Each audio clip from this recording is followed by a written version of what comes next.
réalité, ce qu'il faudrait poser comme question, c'est de savoir, comme c'est la deuxième, qu'est-ce qui s'est passé en réalité dans la phase intermédiaire pour que nous puissions au moins donner un cutus par rapport à ce qu'il annonce.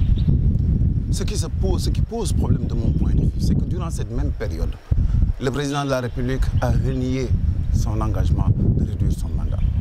Durant cette même période, nous avons eu les élections les plus calamiteuses, les élections les plus lourdes en termes de contentieux et de contestation.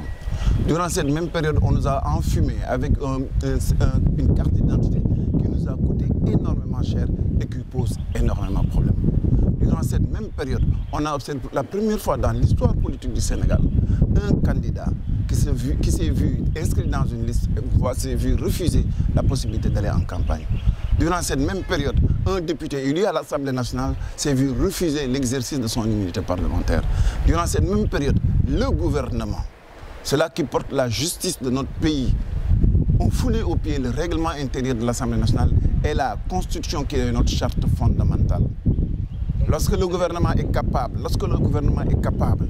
d'autant de forfaitures, lorsque le système judiciaire sénégalais est aussi défaillant, on est en droit de se poser légitimement la question de savoir si c'est de cette manière qu'il gère l'éducation, alors on a beaucoup de problèmes à se faire parce que c'est normal donc que nous ayons des fraudes et que nous ayons une corruption à n'en plus finir au niveau de nos examens.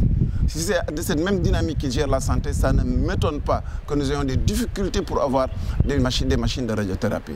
Si c'est avec cette même manière qu'il gère l'économie, ça ne m'étonne pas que le PSE est devenu une hérésie en matière de développement. Des projets astronomiques avec des coûts exorbitants qui n'ont rien de prioritaire et qui ensuite coûtent extrêmement lourd sur le budget national.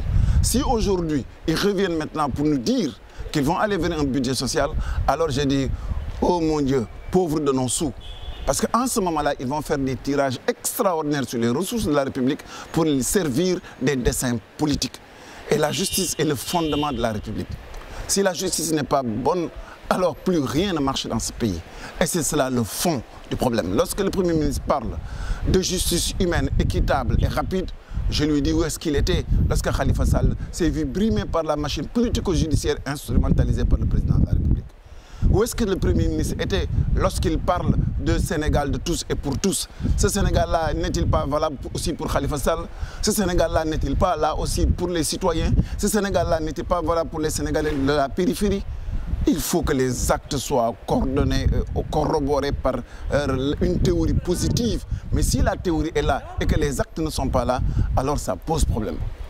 Donc pour vous, John a raté l'occasion de faire... Mais bien au-delà de Boun Abdallah Dionne, c'est Macky Sall et tout son gouvernement qui ont raté le coche et le Sénégal va de mal en pis. Et c'est ça la réalité. Et un discours de politique générale de plus ne changera rien aux paradigmes qui sont posés et à la réalité de la déconfiture de notre système politique, de notre système électoral, de notre système judiciaire, en réalité de tout le pays qui est en lambeaux.